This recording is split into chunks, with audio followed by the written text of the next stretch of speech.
Assalamualaikum warahmatullahi wabarakatuh. Waalaikumsalam warahmatullahi wabarakatuh.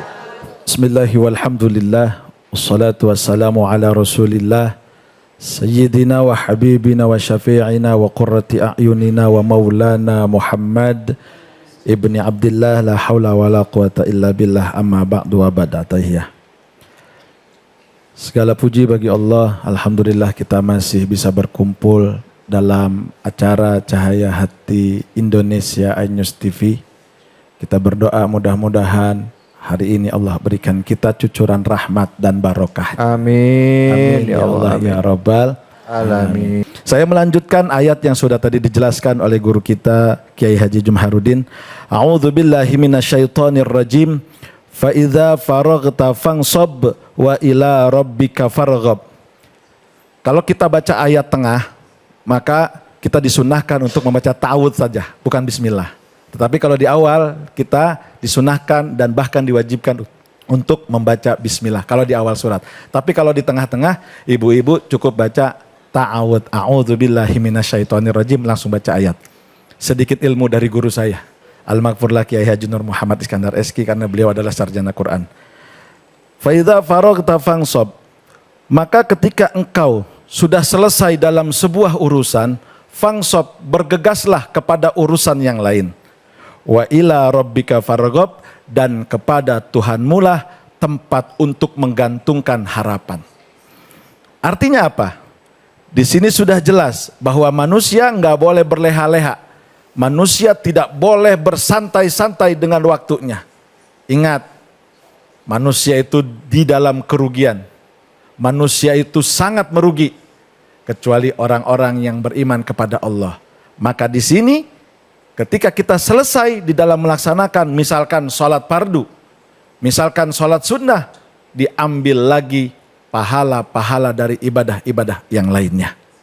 Di sini diterangkan dalam tafsir Ibnu Katsir, ai idza faraghta min umurid dunya wa asghaliha, yaitu maksudnya ketika kamu dalam selesai perkara-perkara dunia dan kesibukan dunia, wa qata'at ala iqaha, dan juga kamu sudah selesai dengan hubungan-hubungan yang berhubung dengan dunia, pekerjaan-pekerjaan dunia, fansab ilal ibadati, maka kamu bergegas kepada urusan ibadah.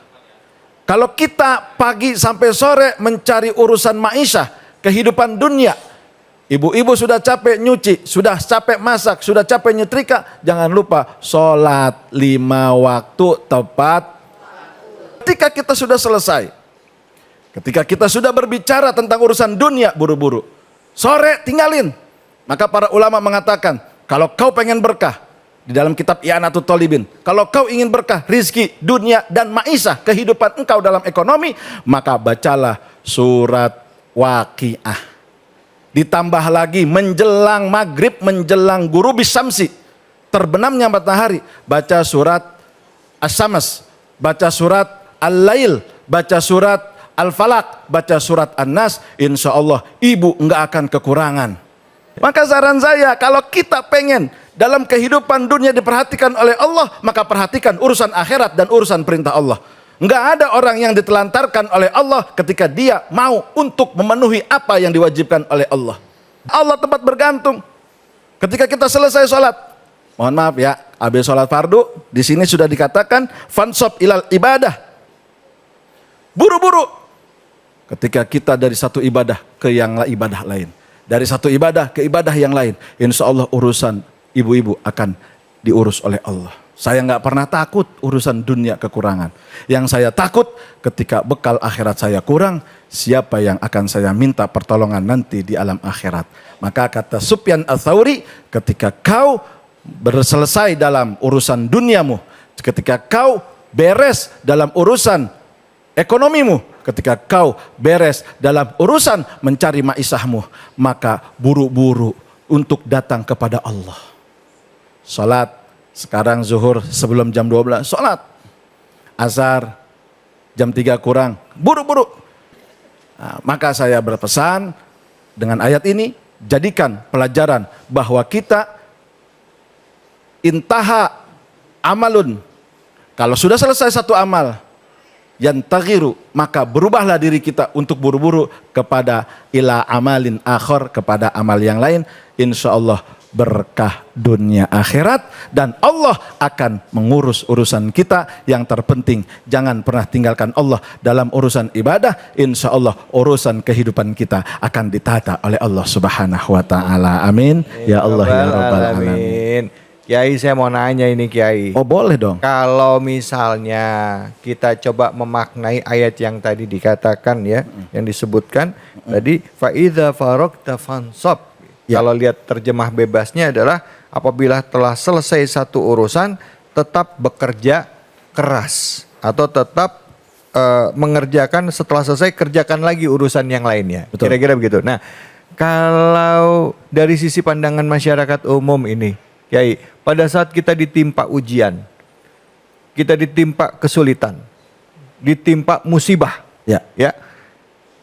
Gimana itu Kiai caranya kita memantapkan diri untuk masuk ke dalam tahapan selanjutnya? Ini kan tahapan selanjutnya bicara tentang kalau urusannya udah selesai. Kalau ini masalahnya nggak selesai-selesai Kiai, ujiannya itu terus, itu lagi. Maaf, misalnya keadaan ekonomi yang sulit dan pas-pasan. Betul. Ya, tiap hari hidupnya gali lobang, tutup lobang, pinjam lagi, bayar, ngutang lagi, pinjam lagi, bayar, ngutang lagi. Itu terus Kiai. Ini contoh yang simpel aja ya, walaupun contohnya ada yang lain. Kira-kira Kiai, ada yang salah nggak dari doa kita? Ada nggak yang salah dari diri kita? Kenapa kita selalu diuji dengan hal yang sama? Silakan Kiai. Ya, jadi ujian apapun di dalam hidup kita semuanya datang dari Allah. Allah terangkan di dalam Al-Qur'an, a'udzubillahi minasyaitonirrajim, ma asaba min musibatin illa biiznillah. Tidak ada satupun ujian datang kecuali dengan izin Allah. Tapi kita ini sudah sholat Ustaz, kita sudah dekat dengan Allah, enggak pernah kita lalaiin perintahnya. Lalu bagaimana? Kok kita masih kekurangan? Kata Imam Jarnuzi, diterangkan bahwa orang-orang yang ketika ibadahnya rajin tapi ujiannya tetap jalan, enggak berkurang. Satu, ada yang kurang, ilmunya enggak diterapin. Ibadahnya enggak pakai ilmu. Maksudnya gimana Kiai? Biar sholat misalkan, mohon maaf ya, kebanyakan dari kita kan sholat kayak burung matokin jagung. Ruku, sujud. Padahal kalau kita mau mutmainnah, kita mau sebentar aja tumakninah, dalam ruku, dalam sujud. Ayo, ada nggak yang suka baca Subhana rabbiyal a'la wa bihamdi ketika sujud bacanya 7 kali? Ada nggak? Berapa rata-rata? 3. 2, saya tahu. 3 udah buru-buru ngangkat kepala. Pak Ustadz begitu pernah juga. Ayo, bener nggak nih? Nih kita hitung-hitungan nih. Jangan nyalahin Allah mulu. Allah mah nggak pernah berlaku tidak adil, nggak pernah. Allah maha adil. Allah maha bijaksana. Yang nggak bijaksana siapa? Kita udah ngakuin aja. Ujiannya ekonomi mulu. Padahal Allah sudah katakan, wa may yattaqillaha yaj'al lahu makhraja. Orang yang bertakwa pasti Allah kasih jalan keluar dari masalah hidupnya. Wa yarzuqhu min haitsu la yahtasib, dan pasti Allah akan berikan rizki dari area yang tidak disangka-sangka. Kalau hidup masih begini aja, berarti ibadah kita ada yang kurang, ngajinya ogah. Kalau ada kita ibadah, berarti ada sesuatu yang kurang dalam diri kita di dalam syarat dan rukunnya. Oke, itu beres. Ada lagi cobaan dan ujian. Saya nih udah ngaji Ustadz, saya udah belajar di majelis taklim, tapi saya hidup masih susah. Lihat, kamu sama orang tua bagaimana? Kamu sama bapakmu sama ibumu seperti apa? Uququl walidain atau tidak? Kamu dosa apa? Tidak sama orang tua, durhaka atau enggak? Kalau Allah melihat kita baik sama orang tua, lalu Allah melihat kita sudah mencukupi hak Allah, lalu Allah kasih kita kehidupan yang sulit, ibu nanti bisa berhak menuntut Allah di hadapan mahkamah Allah nanti. Masya Allah. Tapi kalau baru sholat, ahli tahajud, ahli duha, sodakohnya di mana-mana, sama orang tua pelit, miskin seumur umur. Karena kata Imam Ghazali, ada 3 dosa yang dicepatkan di alam dunia, di antaranya adalah uququl walidain, dosa kepada orang tua nanti akan disengsarakan. Bukan urusan akhiratnya, tapi urusan ekonominya. Maka ketika kita sudah memberikan hak kepada Allah, lalu bagaimana perintah Allah yang lain kepada orang tua? Baik, alhamdulillah. Ustadz, Ibu, saya jadi ingat ini. Kalau kita bicara ujian ya, kadangkala untuk orang-orang yang para ulama, para alim, ya, para waliullah itu menganggap ujian itu adalah jalan untuk semakin dekat dengan Allah. Betul. Ujian itu adalah caranya Allah untuk ngajak kita supaya lebih semakin mendekat, dan pada saat kita dekat sama Allah justru kita ngerasa semakin tenang. Ya, tapi buat kita orang-orang yang awam kan nggak begitu. Saya ingat ada kisah tentang orang alim gitu ya. Pada saat dia dapat ujian dari Allah, dia malah bersyukur.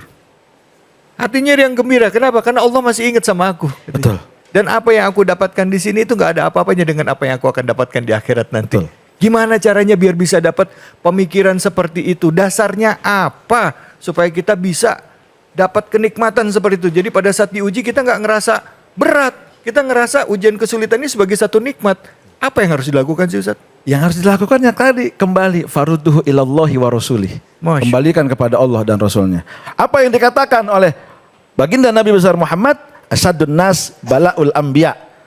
Cobaan terberat manusia itu menimpa kepada para nabi. Tsummas salihun, kemudian orang-orang soleh. Tsummal amsal, kemudian orang-orang yang serupa orang soleh. Fal amsal, dan juga orang-orang yang mau dekat sama orang soleh.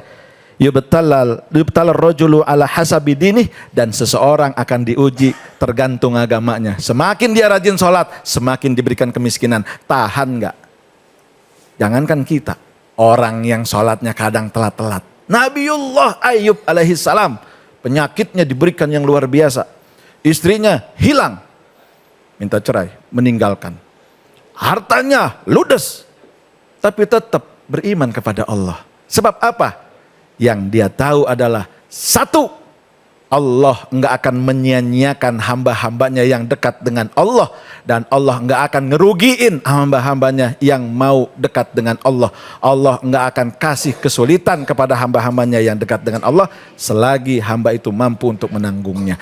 Pada akhirnya setelah selesai ujian dari Allah, Nabi Ayub bahkan lebih kaya dari sebelumnya. Istrinya balik lagi, anak-anaknya akhirnya kembali sehat. Karena apa? Semua ujian. Dan ingat, ujian yang diberikan kepada Nabi Ibrahim, kepada Nabi Ayub, kepada Nabi Musa, beliau tidak berpikir Allah akan menolong setelah dikasih ujian. Yang beliau pikir, para anbiya pikir adalah satu, yang penting mentaati apa yang diperintahkan oleh Allah. Nabi Musa disuruh mukul, idrib bi asokal bahar, disuruh mukul ujung laut atau pantai dengan tongkatnya. Nabi Ibrahim disuruh lompat sama Allah. Cuman cukup mengatakan hasbiyallah wa ni'mal wakil. Cukup Allah yang menjadi penolong.